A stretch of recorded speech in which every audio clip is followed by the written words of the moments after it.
This is the black man, Luke Mon, talking to you right now to God. I want to talk about the black man and black woman is God. Welcome to Dynamic Talking Points once again. This is Luke Mon the Wise. And I have here today, man, one of my greatest brothers, man. Man, my comrade, my brother, my confidant. This man is supreme in itself. His name is Brother Marvin Cotton. And what I'm going to do is I'm going to let him introduce himself to y'all because nobody can introduce him better than he can introduce himself. So, brother, can you please, first before I do that, I want to do this. I want to show y'all this. This is the man we're talking about right here. Better, but not broken. And that's real. Brother, can you please introduce yourself? Thank you. I appreciate that. First, let me say it's an honor to be here and just to sit down with my brother that I met in a horrible circumstance, and to see you grow and evolve and do your thing and be on your platform. It's an honor for me to be here. And I want to put that forward even before I introduce myself. Yes, sir.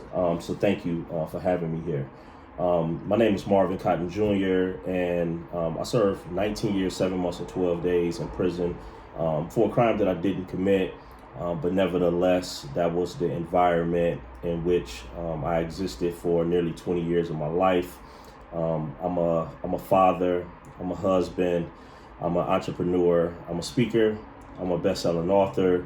I'm a lot of things, but as the brother pointed out, broken is not one of them. I travel the country speaking, trying to have an impact on the system and our people and all people to the best of my ability. So I would introduce myself as somebody that's just a servant to people making themselves better. Anybody that's living or existing in a broken environment, I consider myself a servant to help them either get out of that environment or never end up in it to begin with. That's powerful. You know, I've been knowing the brother for a long time, and even from my first time meeting him, he always shined, man. Bro, you always had that shine on you, man. It might be a little bit of cosmetics. It might be a little bit of grease, but I appreciate that. Man, for real, man. I'm telling you, you don't know this because we probably never talked about this, but a lot of times you inspired me as a young brother, man. You inspired me to be better because, you know, in that environment we were in, it was like we was shaking the moon, we was doing what we were doing, but it was always certain brothers like yourself that I looked at that made me say, you know what, I got to be better for them. I got to be a better representative of what I believe in for them. You know what I mean? So you inspired me to be that type of person. You know, when it comes to men, you know, you see a lot of things on TV, and I remember watching the Million Man March, you know, in 95 at home on TV. But when it comes to powerful men speaking to where I can physically see them in person, you was the first person, first black man, first man that I seen speak in such a powerful way to where I was like, whoa, I could never do that. Wow. And then it got to the point where I was like, I hope I can do that. And then it got to the point to where I actually grew and was able to do that. And a lot of that came to things that I learned from you along the way, especially in the early, very early years of my development. I met you not knowing anything. Indeed. You know what I'm saying? So you was my first example of what it meant to hit the mic. Powerful. It's like, whoa. I appreciate it. You know, so yeah, that you know, so you know, pointed out that I inspired you, but you was the first person I seen hit the mic to. I was like, I got to study harder. Wow. That's it. Yeah, it's true. It's true. You said you were exonerated. I want to ask you a question. So all this time you did in prison, which was how much again? 19 years, 7 months, 12 days. And how did you feel like being in prison and you were innocent, man? How did that make you feel about just being there? For instance, with me, I had a natural life in prison. I committed my crime. But to have a man that was walking beside me, I never asked you this when we was on this side. Right. How does it feel to have to walk beside guys you know that may have committed their crimes, but you're totally innocent and got the same charge, man? I remember us having bad days on the same day. And I remember us having better days, still bad, but better days on the same day. Yes, sir. I remember when you lost your mother in prison, and everybody felt it. Yeah. There were people around us that was in prison for stuff that they didn't do, like myself. You had people that was overcharged, over sentenced, maybe taking a case for somebody else, completely guilty. But everybody felt bad with you. Everybody experienced those days. So I don't know what it feels like to be in prison for something that I did do. I don't know. I don't have a comparison with it. But I do remember a lot of people that we were connected to in prison. We had bad days on the same day. When they locked us down for no reason, we all had the same complaints. When they cut the phones off, when they didn't pass out tissue, when they didn't give us soap, when they cut the water off, or when the water was broken, the hot water was broken, it was cold water in the wintertime for weeks. I remember everyone, including myself, having the same complaints. So the trauma of prison and the experience of prison, certain things you can never escape. Whether you're innocent or guilty, suffering doesn't have a political party. It doesn't have any title that takes away from the suffering of the circumstance. So I suffered right along with everyone else, and everyone else suffered right along with me. Now, is there torment that I may have experienced that the other person may have not experienced? I don't know. I'm not in them to know that, so I have no comparison. But it was horrible. It was a horrible circumstance to watch your life lose everything. You're losing everything, and you know you're not supposed to lose it. Right. You're investing everything in order to secure your freedom, and your investment is not working. And your investment you shouldn't even have to be making. You know, watching family disappear, watching family die, watching people turn their back on you, watching your name be dragged through the mud. All of those things are real, and I experienced them, and I should not have experienced them, but I still had to find, and I'm sure with the nature of this show, I'm sure we're going to get off into what it took in order to really persevere through those circumstances and come out on the other end a certain way. Indeed. I'm going to say this here in regards to that, brother. There's a different take on it.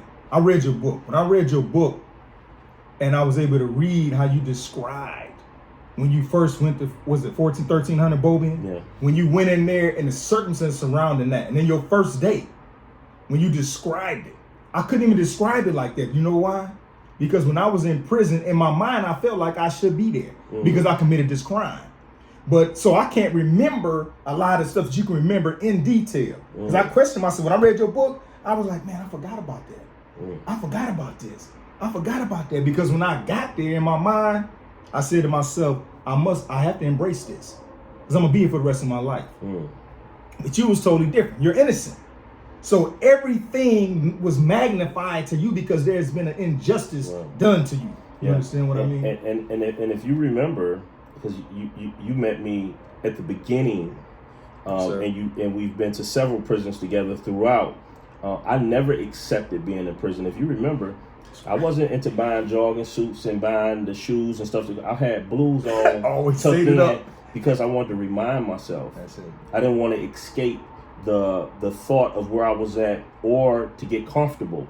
I never accepted being in prison. So it took me years to order. It took me over 10 years to order a Foot Locker because I didn't want to order anything that suggested that I needed to be there. It took me over 10 years to order a Foot Locker, bro. That's powerful. So I never accepted, and a lot of people don't even realize that when people ask me how much time I had, I said they gave me life. Yeah. I never said I have life. That's right. I never claimed it. I rejected it throughout the whole. I've never said it. That's powerful. What about, like, what was your life like before incarceration? Well, I was born in Detroit. I was born on the west side of Detroit, raised by a single mother. My biological father wasn't there, and when he was there, when I was really young, he's an alcoholic, addicted to crack cocaine for about 37 years of his life. He's clean now. Thank God that he's finally good for himself. But for 37 years, you know, he dealt with addiction and alcoholism. So he wasn't there. So I grew up in the streets. I grew up selling drugs. I grew up selling guns. ran the streets, and I learned some very valuable things at a young age. I learned how to do electrical work, and my grandmother's boyfriend had taught me some fundamentals about electrical work, and I could pretty much do anything in the house. But the great influence of being in the streets was all around me. I was born into like an impossible circumstance, I like to call it, to where your options are limited, but all of the options that you have kind of leads to the streets, and that was me. And I had a child at a young age. My daughter was 2.5 when I was arrested. And when she was born, my whole thinking changed, and I wanted better, but my mind couldn't even imagine what better looked like, or I couldn't even, I couldn't imagine anything out of the sphere that I was in. Couldn't even imagine anything. But I knew I wanted better. And before I had an opportunity to really take a step in that direction, even though the desire was there, the knowledge wasn't. But before I could take a step in that direction, I was, kidnapped by my government off the street. What was so you had a 2-year-old daughter, right? Yes. What was the impact upon her by her father being gone at that early age? And I know it had to. Absolutely. For years, my daughter, she really didn't talk about how that shaped her. Now, I talked to her all the time when I was in prison, had a relationship throughout, and you think you know people because you talk to them all the time in there, but then when you get out, you start to realize, like, whoa, prison kind of had a veil over my eyes that wouldn't allow me to see her outside of 15-minute phone calls and 2-hour visits. But the impact that it had, I think, is profound. At a young age, she was potty trained when I was arrested. That went out the window once I was arrested. Her mother had to start all over with that because her life, someone she seen every day. My daughter didn't eat a meal unless I was feeding her. She's always been that way. She wouldn't even accept a bottle from anybody else unless it was coming from me. She wouldn't take naps unless I was putting her to sleep. Now I'm gone. So the process that they had to go through with this child, this baby, knowing something's wrong, but not knowing what's wrong. So when she first started coming to see me in the county jail, which was a few months later, once we was able to set that up, she didn't talk to me, my daughter. She come to see me in prison for years, and she would sit next to me and just stare at me. She would not talk for years. So, when we talk about the trauma that I suffered, of course I suffered. My daughter suffered. Yeah. My mother suffered. Yeah. My siblings suffered. It damaged and ruined and destroyed the relationship that I had with them. And although I got out and I'm very forgiving, Like I'm not holding nothing against no one. I'm like who am I to put a period on someone when God is not finished with you? So I'm very, very forgiving. But sometimes when people have done you wrong or fall short of their duty and obligation, sometimes they don't forgive themselves, and it creates awkwardness in the relationship. So even relationships with immediate family members have not come back together. I've lost friendships. It's people that I haven't heard from since before. They turned their back on me and still ain't, feel like they can't come around. So prison stole a lot of relationships from me, but it also prevented me from making new ones. 20 years in prison, I don't have any fraternity brothers. I don't have any people that I share the first job with, right, or second job with, or third job with. I don't have a network that successful people have where they've built these relationships over 20 years. And now they can go into their phone and pretty much figure out any of their problems because their network is that deep. We have to hustle 3 times harder in order to build those networks now because we didn't have those college years, those young adult years where people suffer and struggle together, and it builds these strong brotherhoods and relationships. We don't have that. We have to pretty much, fast track it now. So prison stole a lot from me. and back to your question, it stole a lot of time with my daughter and just being there. So, my presence, although it's a beautiful thing, it takes everybody time to get used to, here I go, calling and popping up whenever I want to, on a personal note, I don't know if it's too personal or not, but how is your daughter doing now? Seeing you home and seeing you being the man that you are and being as successful as you are. Yeah. Well, I think she says she's very proud of me. My daughter, she graduated from Bowling Green in Ohio a year early. So for years, I would tell her, like, she asked me if I'm gonna be at her graduation. I'm working on it. She graduated elementary school. I'm working on it. She graduated middle school. I said, I'm working on it. High school, I'm working on it. College, I was like, I'm gonna be there. And she graduated a year early. And thank God she graduated a year early. But I wasn't able to make her graduation. But her mother had planned a party that no one even knew that I would even be out, and I was able to make her party. Second day I was out. Yes, sir. I was at a graduation party. That's so, powerful. my daughter's doing great. She's an entrepreneur. She's had her own business for 5 years. She also works. She has a really good job.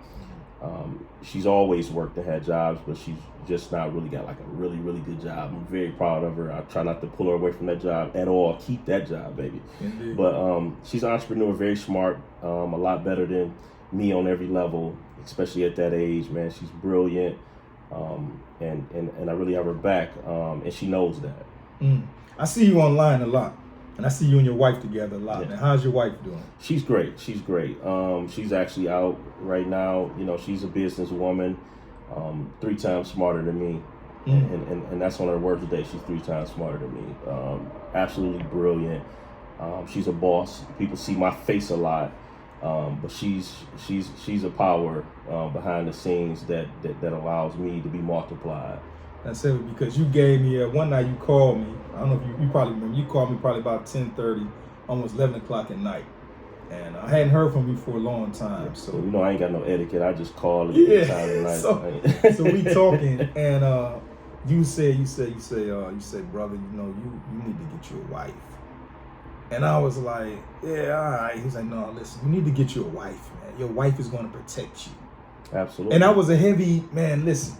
Coming from you, because I was like the first one instrumental in teaching you in there. Yeah. But to come home and now you're the teacher.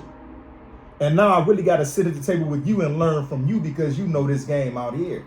And you told me, you was like, man, you need to get you a wife. She gonna protect you, man. Absolutely. I went to a marriage conference this weekend.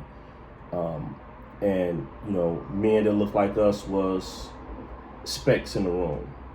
Now, marriage is pushed and protected all over the country, but not in our communities, in our neighborhoods, in our culture. We haven't been taught and fostered in that way. But we went to a marriage conference. It was an absolutely beautiful thing. A good woman. And when you look at business, look at some of the most successful businessmen. Find me a single one. Find me one without a wife. Find me one without a wife. Yes, sir. And I'm talking about the highest levels. Now start coming down those levels and look at these men with businesses and companies. And then start talking to them and asking them questions about how they started and who was there, who kept their books, who kept stuff organized, who built the systems out that allowed their business to grow to the point to where the business is taking care of the family. Now the business is taking care of other people and their families. They're able to hire people. Find out who was there in the ground when no money was coming in, and who helped build out them systems. I know a lot of men, brilliant men. I don't know too many men that know how to build out the inner workings of a business. It's always the woman. And when you have a woman where she knows that you're invested in her entire future, even beyond her, it allows her to open up in a way that she protects your entire existence and your entire future beyond you. She acts as a covering, a hood. She keeps the nonsense away from you. She keeps the nonsense away from the house. I don't like him. watch him. Keep the family drama away from you. She deal with a lot. She takes a lot. She listens to people. She absorbs the blows and the drama from everybody without even reaching you. She may give you a condensed summary of what's going on, but you didn't have to deal with none of it. She allowing you to be a leader in that, and she's being a leader in her own thing. And trust me, and you know this, a leader in what she does, we can't wear that hat. That's right. We can't wear it. It's too heavy for us, to be honest. It's too heavy for us, you know. And I believe her purpose is a lot deeper than taking care of us. Indeed. You know, she's taking care of a whole future that we haven't even produced yet. That's it. We're talking about marriage. That's heavy, man. It's the truth. It's the truth. It's the truth. You know, having relationships, business relationships, and relationships in the community, brotherhood, all of that is beautiful and necessary for building like a strong society, a strong community. But at the very core and the root of that, if you don't have her, I'm talking about really tied. People say, well, that ain't nothing but a piece of paper. Well, do you think that it ain't nothing but a piece of paper when all of the most successful men you know have gone down that path? It's deeper than that. It's a spiritual thing. When a woman when you give her that sort of security and commitment, like I'm tying myself to you in every way. Even in death, you are my next of kin. You are responsible. If for whatever reason I leave this body before you, you're responsible for that. Even above my parents, even above my offspring, you're my next of kin. When you give a woman that, spiritually, she open up in such a way that she gives you the deepest level of her thoughts and spirituality and emotion in order to make sure the family is pushed forward in a way that a woman that you don't give that level of commitment to will never give you. Yes, sir. You make every woman, even the lowest, is going to be an addition to you. But if you really want that real aspect of a woman, she's going to multiply you. She's not going to be an addition. She's going to be a multiplication of everything you do. That's powerful. My woman, she studies me. And if she knows that I'm interested in certain things, by the time I step up and say, listen, I want to do this, she say, yeah, I've already done the research. Yeah, I already set this up. Yeah, you already got this going on. I got this set up already. I seen it coming. Yes. I never had a chance to really thank you, man, for what you did when I first came on, man. You done a lot. You know, that first day. We was together that first day. And I'll never forget you took me down to Pastor Easley's suit shop. And me and Pastor Easley, we got a real nice relationship now. Absolutely. He took me down there and he gave me the shoes off his feet. You remember that? Yeah. He gave me the shoes off his feet. Pastor Easley did. Gave me some top 10s. Took my state shoes, put them in the garbage. Told me to come back tomorrow and he was going to have a bunch of clothes for me. And he did that. He had suits and clothes for me. He set me out straight when I first came home. Because of that experience with you and with him, I do the same thing today. When brothers come out of prison, I go pick them up and suit and boot them. I take them down to Easy, to my cousin down in Greg Cannon's, down in Inkster. I put a suit on them, man. Wow. You know, I put shoes on them. But I learned that from you. Wow. I learned that from you and Ace, man, Anthony Legion. And I learned the importance of relationships from you. So it's coming full circle. That's it. All power and all influence is rooted in relationships. Indeed. That was drilled in me in prison. That was drilled in me. Even though we was practicing it on a small yard and on a small level, that was drilled in me. So it's one of the number one principles that I practice now is relationships. So when I'm connecting people, I know I'm connecting potential power. Indeed. And I don't connect people unless I know that both sides are going to respect the tips of that connection so that my name don't get burnt in the process. You know what I'm saying? Because I don't want to burn or limit my ability to have influence and power in order to affect people's lives by connecting people that should not be connected. Indeed. But connecting y'all two really was a compliment to both. Oh, man. Because I knew what it was going to be. and I also know who you are, and this is your area. He's demonstrating force and power in this area. Indeed. And I know what you're going to do. Y'all have to be connected to make Indeed. sure y'all on the same team, the same squad. You know what I'm saying? So that worked out the way it's supposed to work out. I want to talk about your book. I read the book when I was on the inside, and I read it again since I've been out here. There was one part I want to magnify. It said, in this manual, you will discover how to remain optimistic when lies have shattered your life. When lies have shattered your life. Who to trust when life's challenges are designed to crush you. What to do when you feel trapped in a nightmare you are unable to wake up from. When to activate the tools to reset emotional intelligence and discipline after trauma. How to move forward when your past seems to pull you backward. Powerful. I want to ask, can you just give us just a little bit about what made you write that? What made you? Of course, and I don't want to have any illusions to everyone that's watching and listening to us. At 21 years old, when I was snatched off the street, falsely accused, wrongfully convicted, and put in prison a week and sentenced a week after I turned 22. I was supposed to be sentenced on my birthday, which is November 5th, but for whatever reason, court date got pushed back a week, and I got sentenced on November 12th. I had none of that ability. Absolutely none of that ability. So everything that I talk about, the processes that I put in play in order to not only survive that experience, but thrive and learn and grow from that experience, I learned in prison.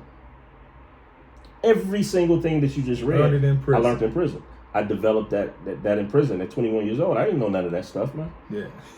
None of it at all. I suffered. I was getting hit over the head. I remember being angry and bitter. People always say, you don't look bitter. You don't look angry. Some of those years in the beginning, I was bitter, angry, mad as hell. And suffered because of it, to where everybody that I called from prison, my family, my friends, they felt it. And I ran some of them away because I was just so angry. I was so upset, and I felt that people should be helping me more because I'm innocent, and that I'm asking and I'm calling, why you not moving?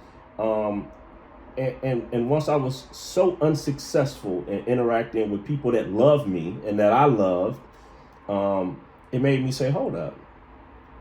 What's going on with me? What kind of energy am I putting out there to where I'm being so unsuccessful? And then everybody that's around me is being unsuccessful as well. Let me study this circumstance real quick. So fortunately, I had a spark of wisdom, if you even want to call it that, maybe a spark of intelligence, because it definitely wasn't wisdom at that time, that allowed me to sit still enough to just study what was going on around me. I'm seeing everybody on the phone, cussing their girls out, cussing their baby mamas and their wives out. Why you ain't doing this? Why you ain't doing that? I called you. Why you ain't pick up the phone? I'm seeing all of these different things, and I'm like, what is it in that's allowing us to be so unsuccessful? Right. Right. And then once I started to identify some things, I said, well, what's the process to work myself out of that? Because just because you identify it and think about it don't mean it's going to change. Yeah.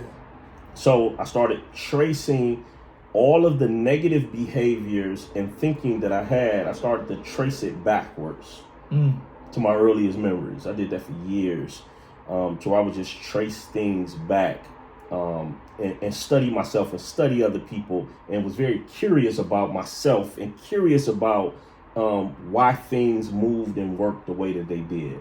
And I think that allowed me to kind of be a student, even watching myself make horrible decisions, make bad decisions, make mistakes, make errors. And I was able to study. And what I did in the book was articulated the process that I went through in order to cure some of the ills and the sicknesses that I had suffered from, whether they was my fault or not. Because although I was in prison for something I did not do,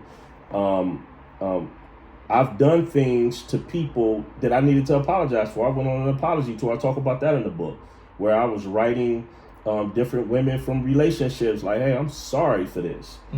I'm sorry for that. Because, and in doing so, I didn't realize, I knew that I wanted to do it for them, but I didn't realize what I was doing for myself. Right. So what I was doing for myself was really relieving myself of the burden that would hold me down from growing and really moving at a fast pace. And I didn't realize I was doing that, but now I do, and that's why when I articulated it and wrote it, I made sure I put it in there as a mechanism we can use in order to grow.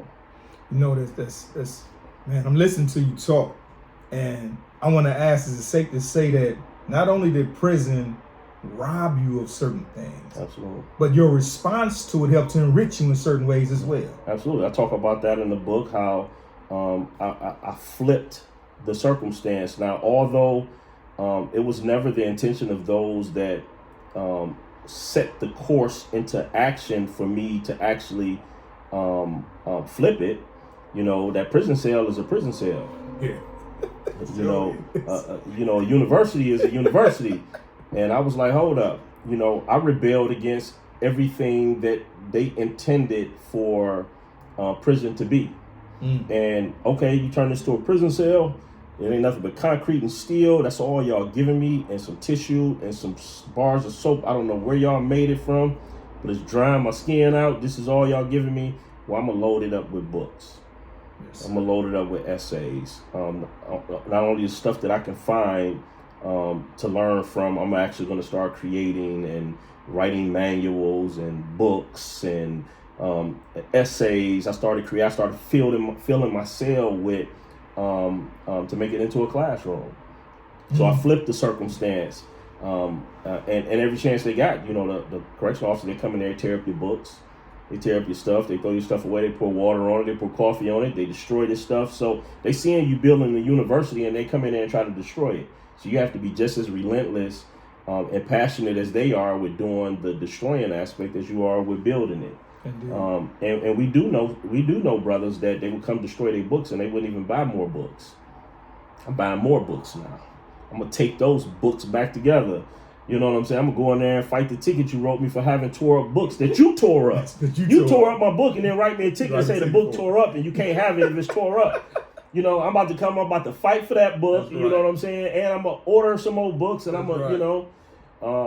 So you just have to be just relentless. I think that's a key to being successful.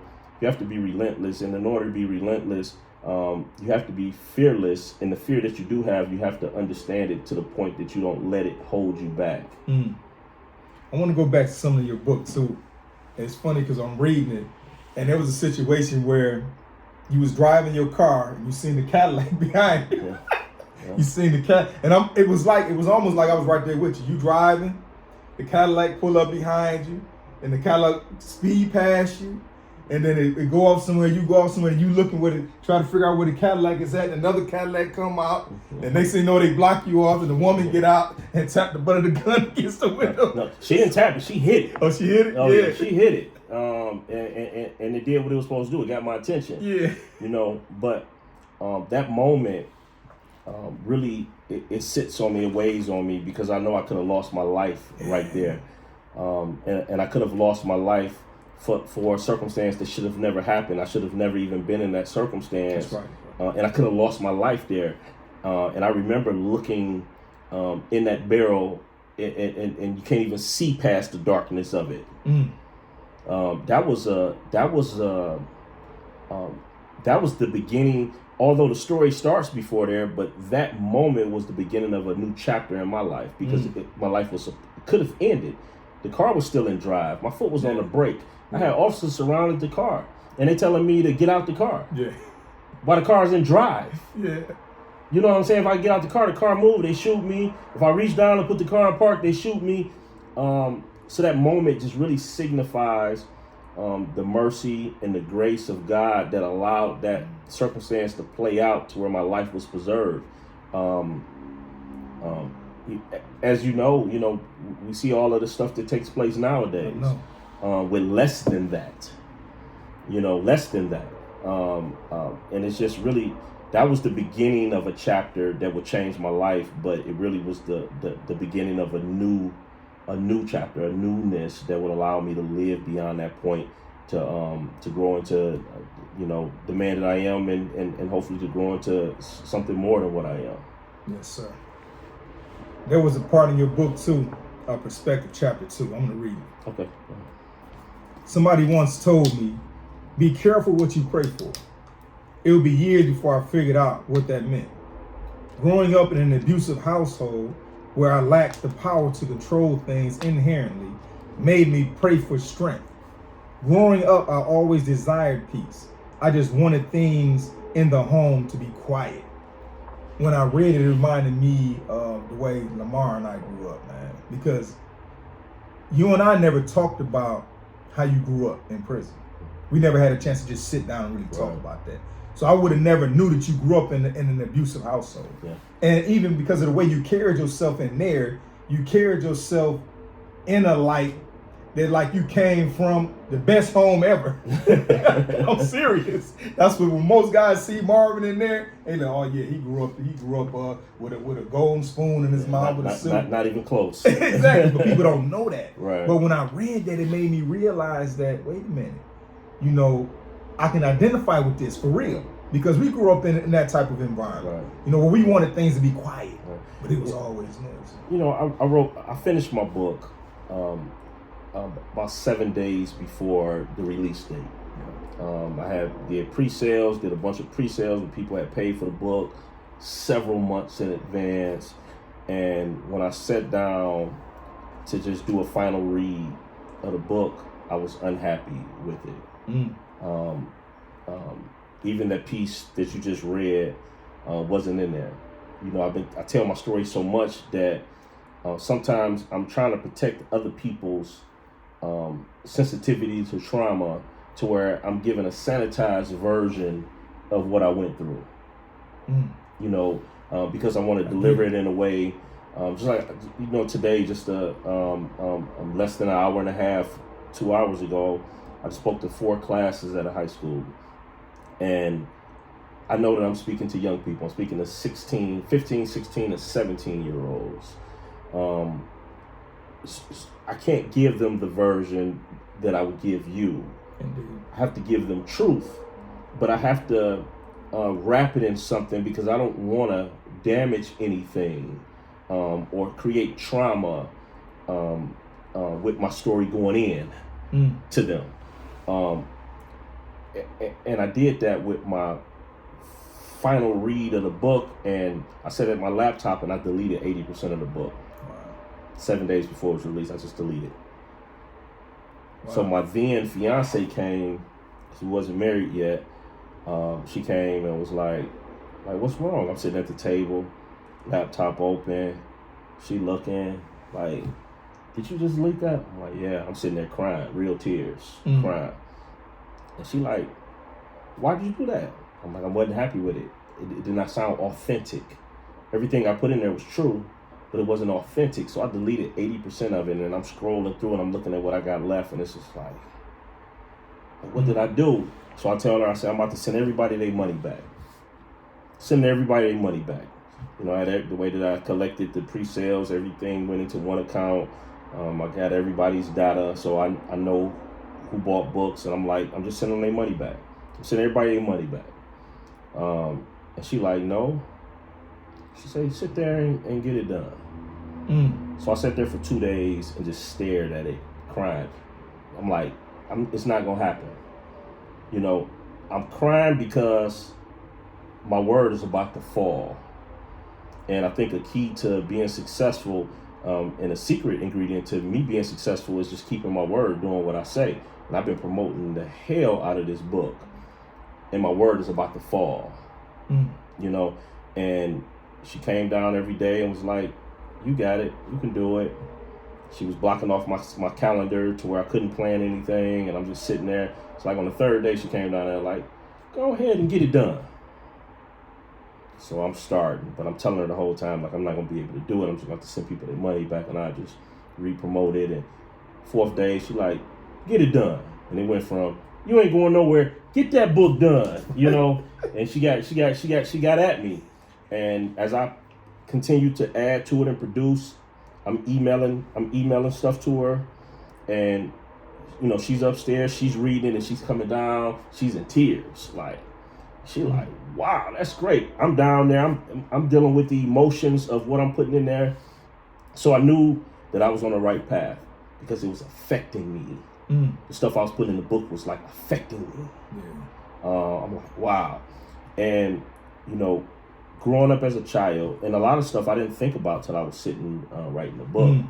But growing up in a house there was, you know, chaos. My biological father, my mother's boyfriend after him, they turned the house upside down. It was always arguing and fighting and abuse, and it was so loud that it was like I found myself always being afraid as a child. Always. I didn't like fireworks, just the noise. I didn't want to hear any of it. So being in prison, in a very chaotic environment, very noisy, always drama going on, always violence going on, always had a deep desire to use strategies to silence the environment. And what we did fit perfect because that's what we did on a day-to-day basis. And I got really good at it because it was rooted in that child that just wanted peace and wanted that type of environment. Yeah. What was, first I'm gonna say this here, like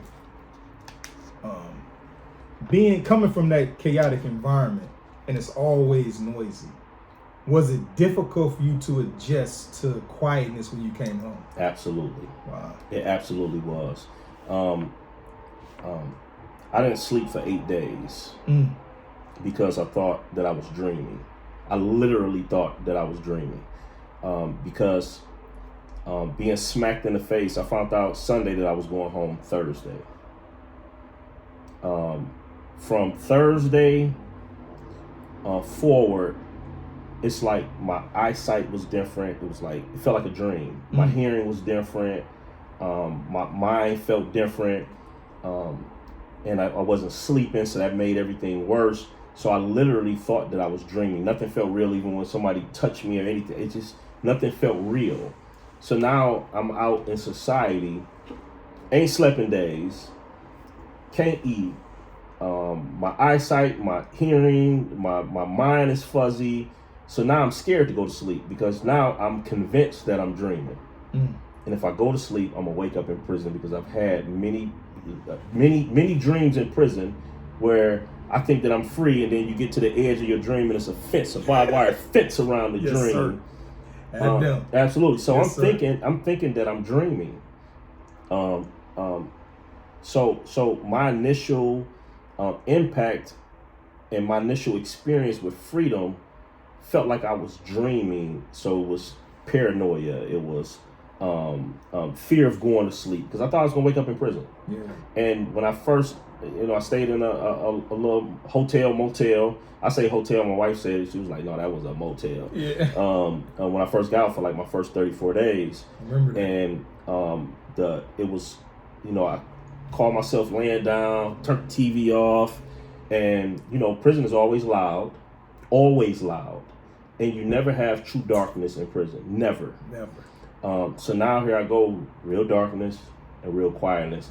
And I nodded off for a second, and my eyes had opened, and I woke up in this dark room and forgot where I was at. I didn't know if I had woke up in prison, so I'm scrambling, knocking stuff down. I'm all on the wall looking for the lights, and it was just like, from that point, I'm like, I'm really not going to sleep now. So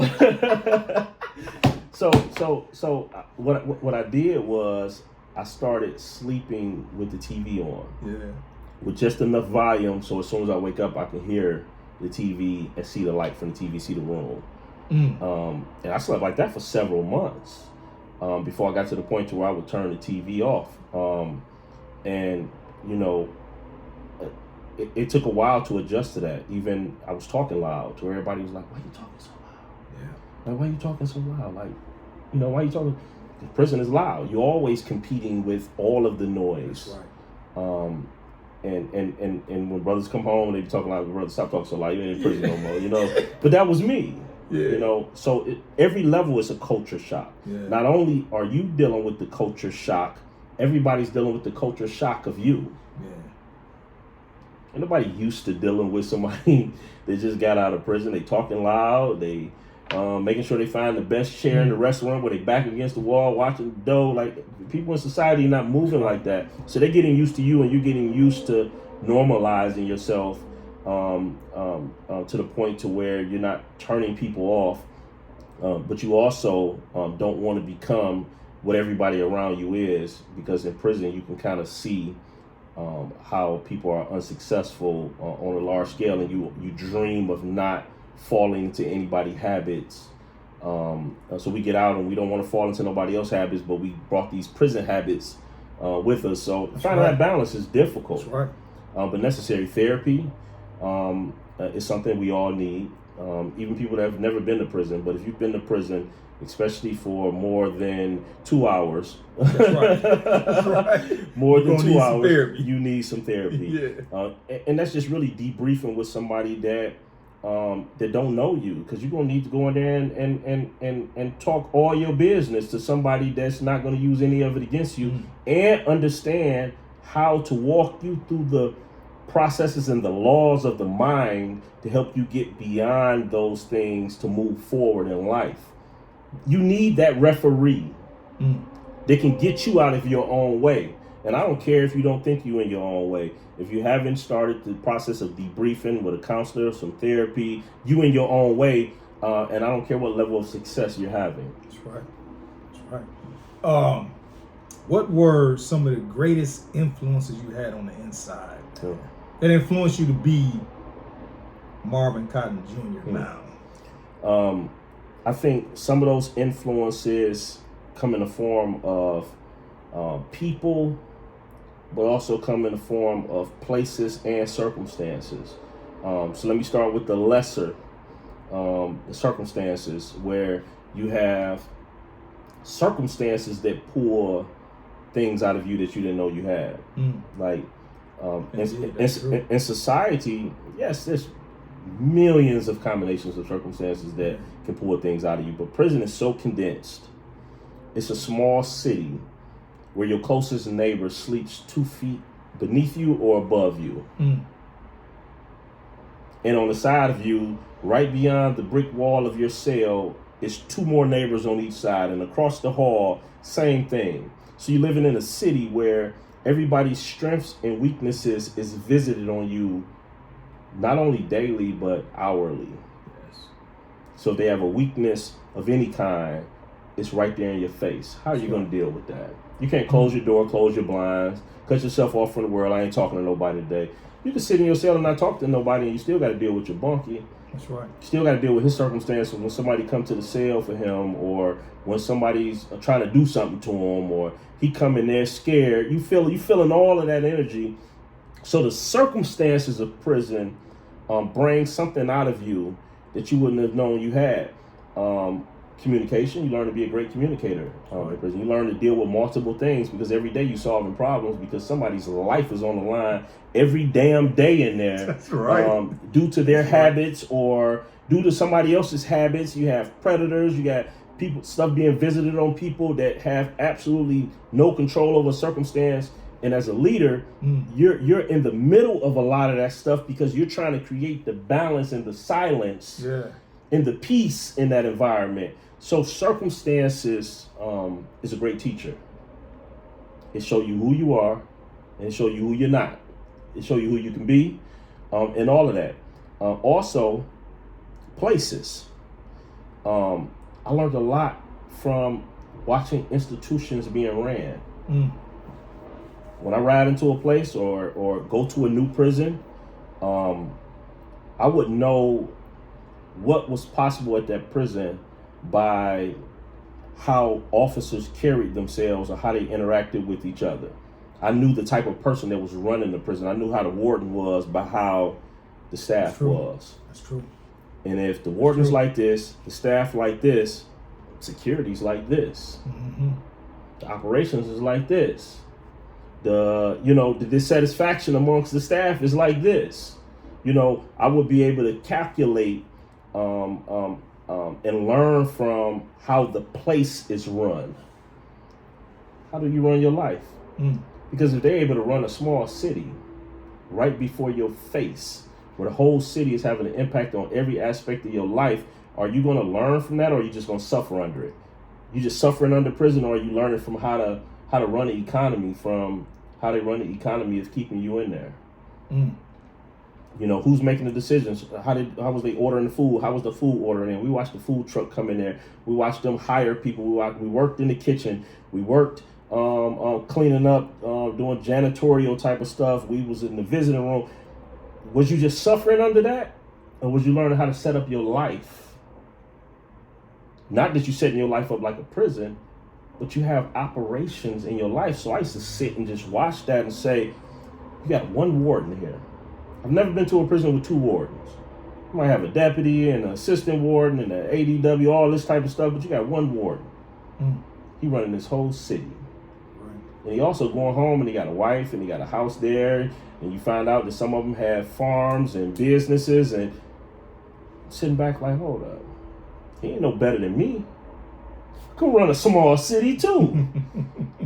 So I learned from those aspects, but also learned from individuals. Prison have some of the most brilliant, and I know people say that, but I promise you, some of the most brilliant people in the world when it comes to politics, when it comes to teaching, yes, sir.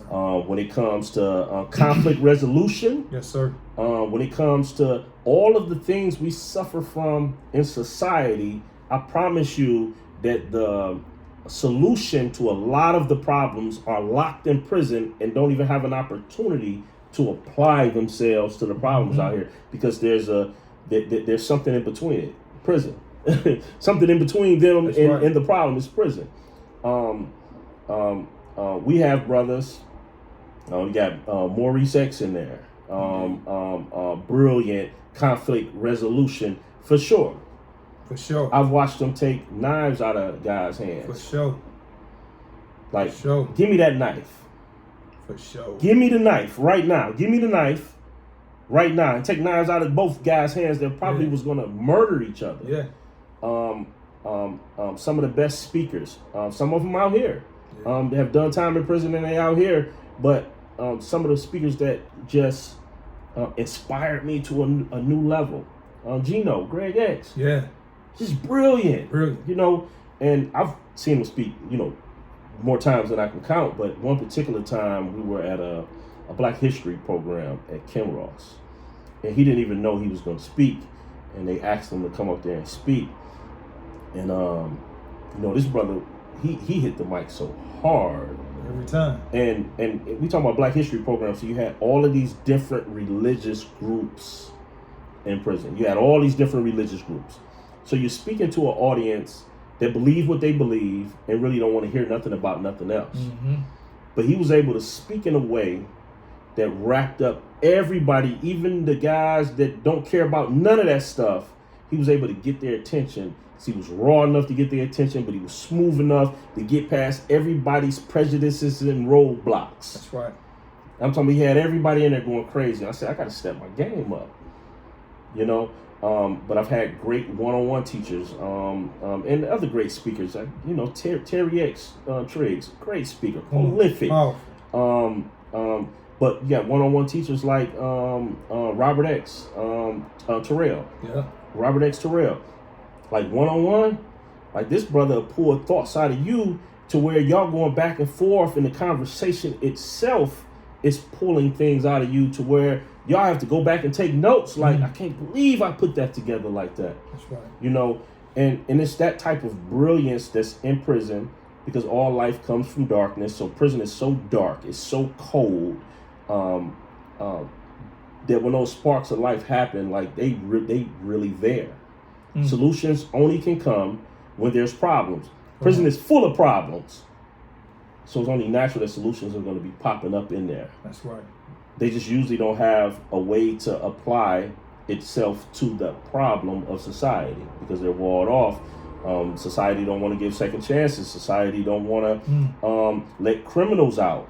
And there's people in prison that I would never want living down the street from nobody I know or love. Mm-hmm. There's guys in there that I would never want to see living down the street, and you know some of them. Yeah, no doubt. You know some of them. You know, and that's just the reality. So I'm not saying everybody should be out of prison. Yeah. Tear the whole prison down. They're worthy, though. Absolutely. Yeah. But there's some in prison to where society will benefit greatly from them. Right. Greatly. But there's also some that I know were absolutely brilliant in that circumstance, and they get out of prison and they don't apply that brilliance. And it's almost like the brilliance went back to being dormant. Indeed. And it's heartbreaking. I called a brother the other day, and something just told me call his brother and cuss him out. So like that's where I was at with it. You know, I was kind of just feeling a certain type of way with. I wear a lot of hats. I do a lot of different things. And I'm like brothers got to start like helping. So one particular brother, we got this type of relationship where I can just call him and cuss him out for no reason. Yeah. And I called him and I told him, I said, listen, brother, I want to ask you a question. I heard another brother in the background. I said, who was that? And he said the brother name. I said, perfect. Put me on speakerphone. I'm about to let both of y'all have it. I just got a bonus, you know. Now the other brother got a relationship with him. Yeah. But not necessarily to call him and just go out on him, you know. So I just started posing questions. And I said, why is brothers not helping? Not under a particular banner, but when you see brothers pushing a particular program, why you don't show up? Come on. Why you don't partner with them? Come on. Why you don't, you won't even repost nothing to support, you know? So, like, but I asked the question and he flipped it on me. He said, well, everybody's circumstance ain't like yours was, to where, they get exonerated and, they get compensated. I said, well, let me tell you this. You don't walk out of prison after being wrongfully convicted and on your way out the door, they hand you a bag of money. That's right. You got to fight for that, man. Absolutely. In fact, I still had a first-degree murder conviction on Otis for several months when when I first got out. So I had all of the same restrictions as somebody that was convicted of first-degree murder because it still was popping up. So anywhere I went, I had to get an apartment under somebody else. I had to get an apartment. I had to go a back way to get an apartment. I had to, everything that I did, I had to go around it as if someone that had a felony in this society has to go through in order just to survive. But I didn't let that stop me. I dived straight into getting busy and getting into work. So you coming at me like that, bro, that's not even a good argument. That's right. Because I faced the same thing you faced and I'm pushing forward. You know what I'm saying? Now, eventually I was able to get that removed and fight for it. And hey, y'all need to take this stuff off Otis. Y'all need to get this stuff straight.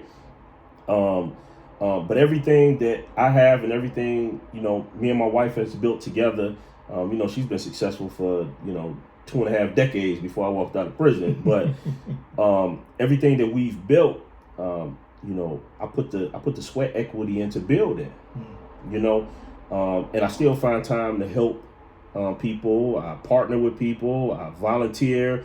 I'm out here getting it in. So right. I want to know why. So going back and forth, I couldn't get this out of them two. I did get, well, you right. I know I'm right. Now what? You say I'm right. Now what? You don't have to help me. Yeah. But I need to see you doing something. Yeah. And this brothers, listen. I don't want nobody to take my words and try to use them against me, But let me say this. These brothers out here got jobs, good jobs. Brothers out here working factory jobs and started their own business, married, got children, you know what I'm saying? And doing beautiful things, doing family things, and they tucked off. But that's not what I mean. Because, we've made some pledges to each other. When we was in prison, and some of the things that we said that we wanted to do was we wanted to make our communities better. That's right. So yeah, you making your family better is a beautiful thing, and that's the foundation.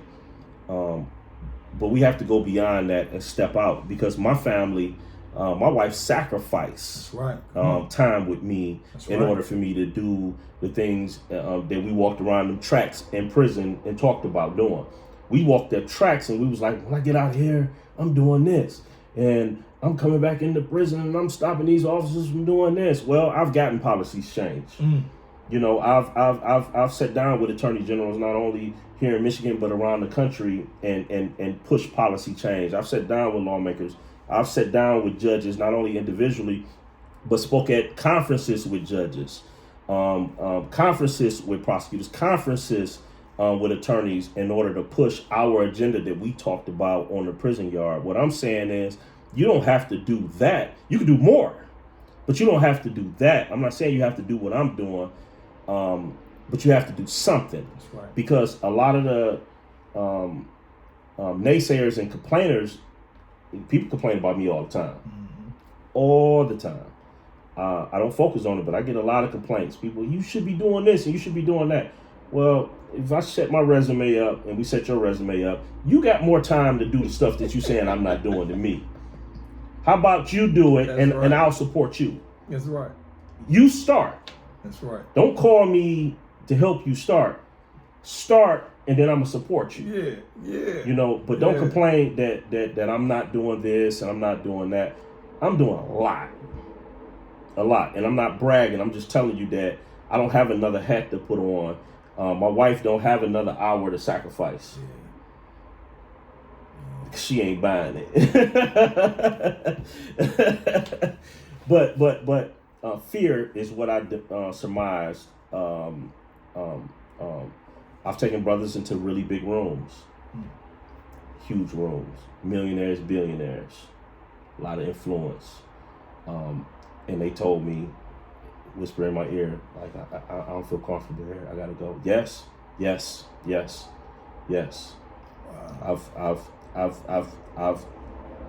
I've opened the door. I invite guys to stuff. And most of the time brothers don't show up. It's for you.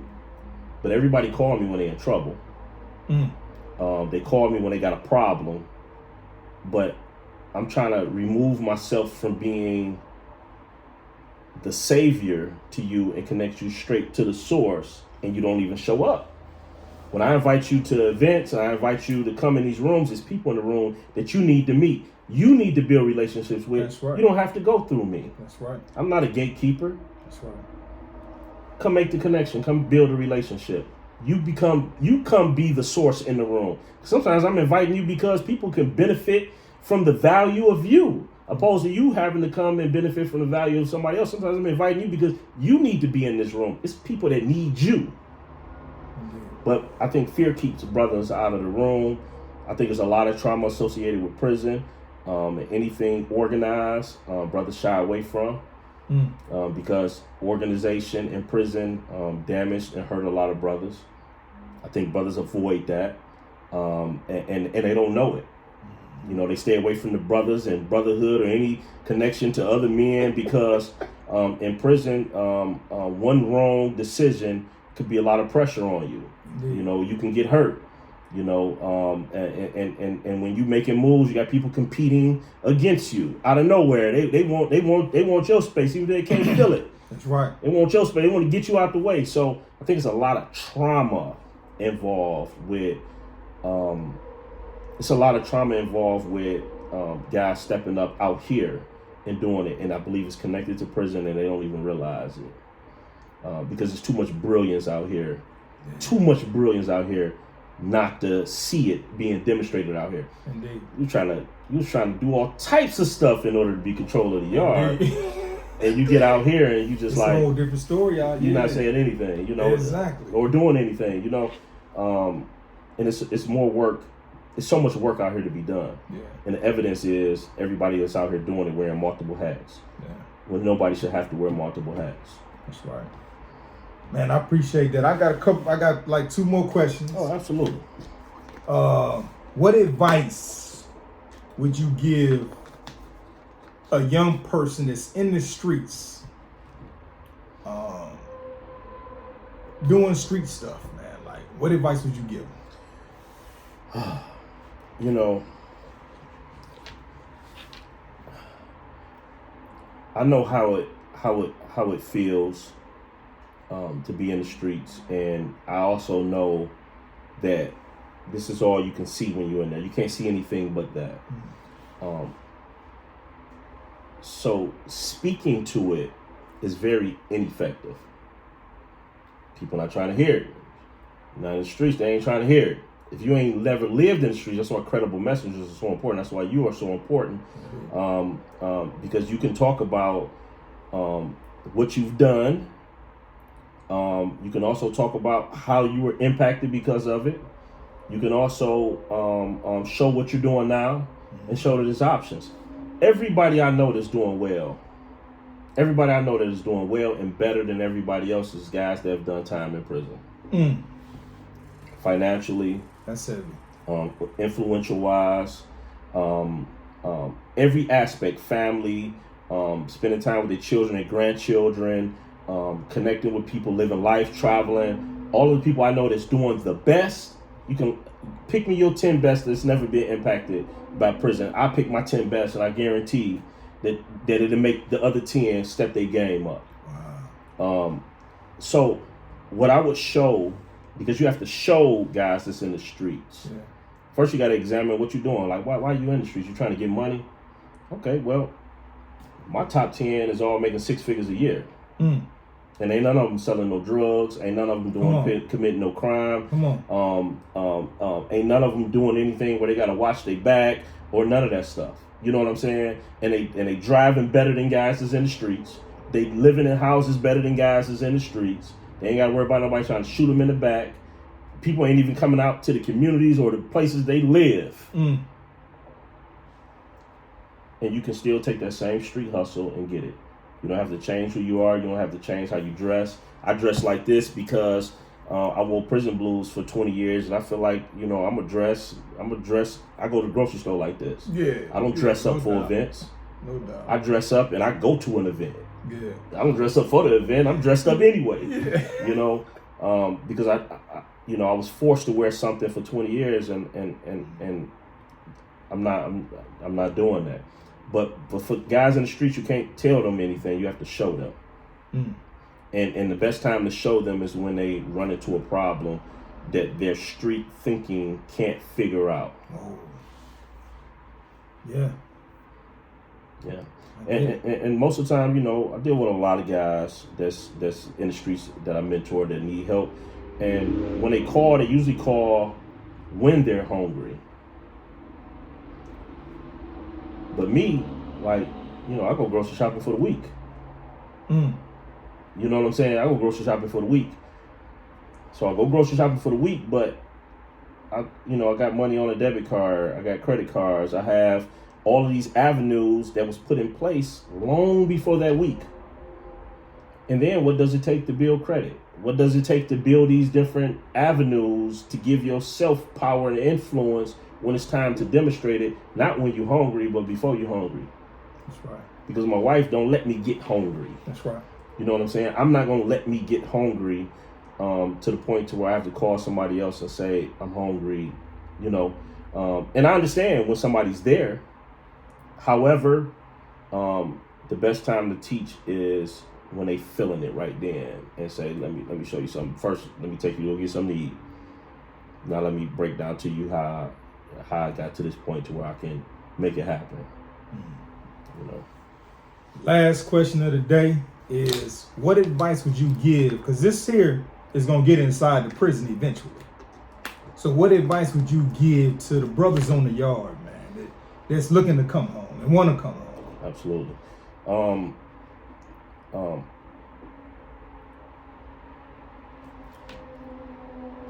Stay positive, number one. I know that sounds crazy. But if a lot of guys didn't know that I had a life sentence in prison. That's true.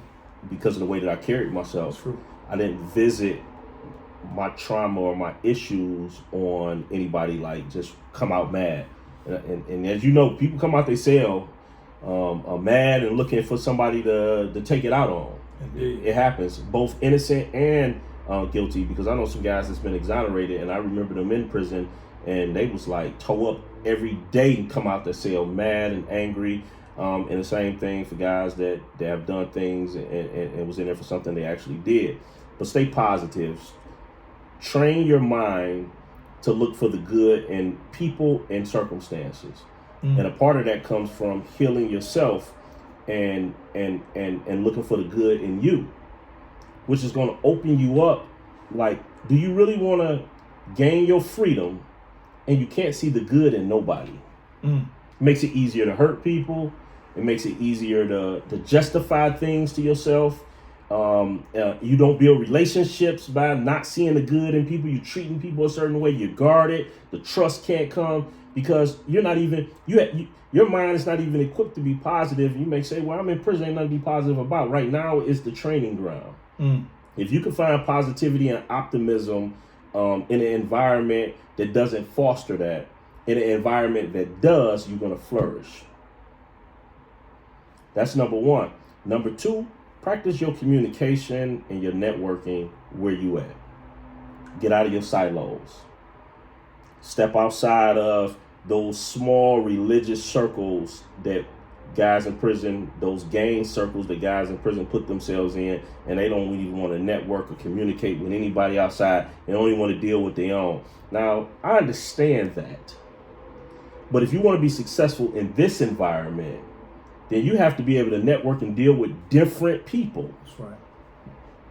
Different people. And that's key, because all power is rooted in relationships. Number three, you have to grow in knowledge. You have to study. You have to read. You have to anything that you think you're going to be interested in when you get out. Invest in that. Buy books for that. You go to the store, spend your money on that garbage, spend your money on some books. That's right. Almost every brother that have done a lot of time in prison, especially at our old age, is dealing with some sort of health condition that was created by that garbage that we spent tens of thousands of dollars on. Yes, sir.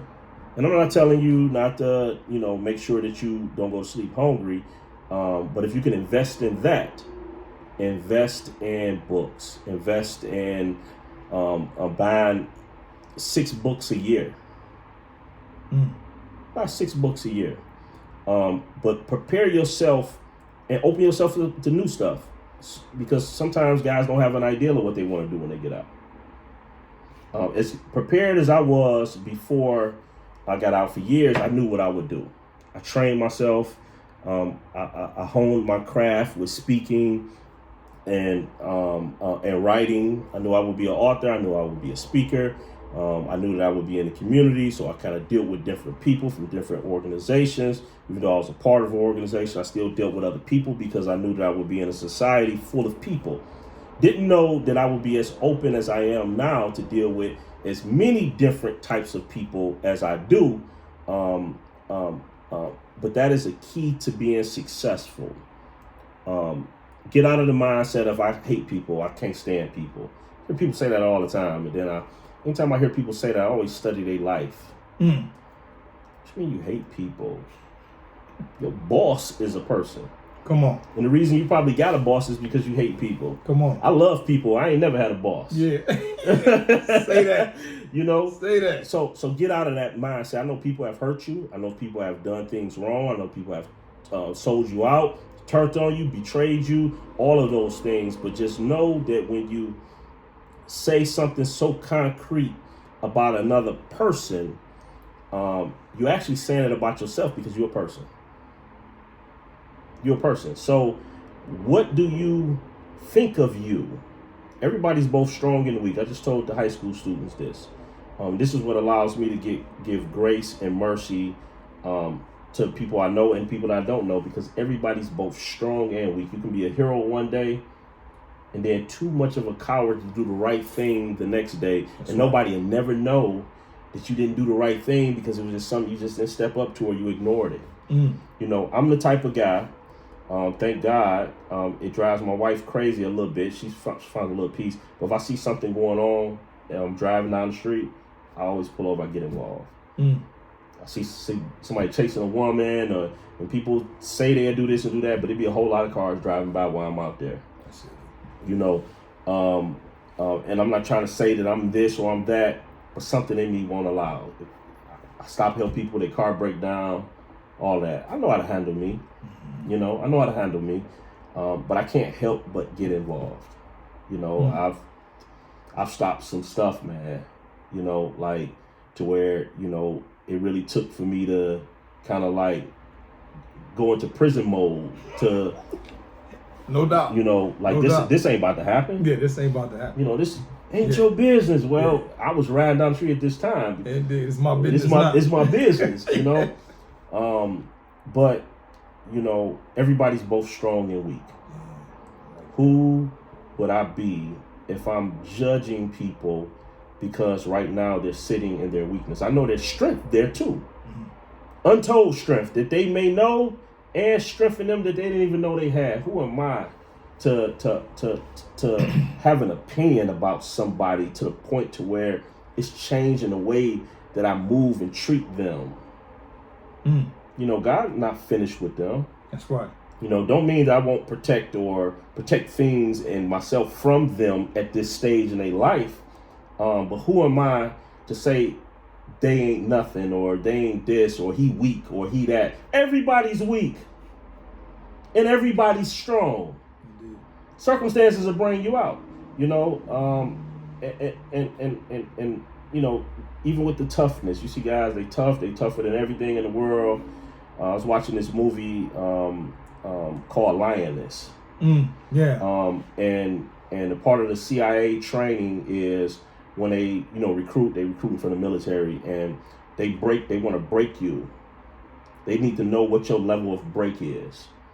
And the one woman that they were taking through the process, she said, I don't break. She said, everybody breaks. It's there.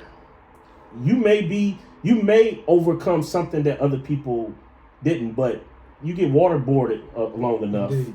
You get electrocuted enough. Indeed. You know what I'm saying? You have innocent people in prison because they wrote confessions on themselves. That's right. You know, you've had detectives not only beat people, you've had detectives stick objects in people in order to get confessions. You got some people probably can handle that. That's right. You got a lot of people ain't trying to have nothing stuck in them in order to get them to say something, you know. So there's different levels that'll break you. So weakness is in everybody, but strength is in everybody as well. Weakness, having it, is not an excuse to be weak. It's actually a reason to be strong, but that strength is there too. So I don't have those judgments. My mind doesn't allow me to block somebody's potential because in the moment they're being weak. That's it. Yes, sir.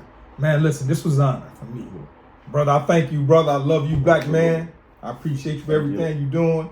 And listen, y'all heard it here, man. Dynamic talking points. This is a dynamic man right here. Dynamic talking points. Is there anything you want to say? The floor is yours. Man, I'm just honored to be here. You know, I pray and hope that anything that I've said that's helping you, it was meant for you to hear.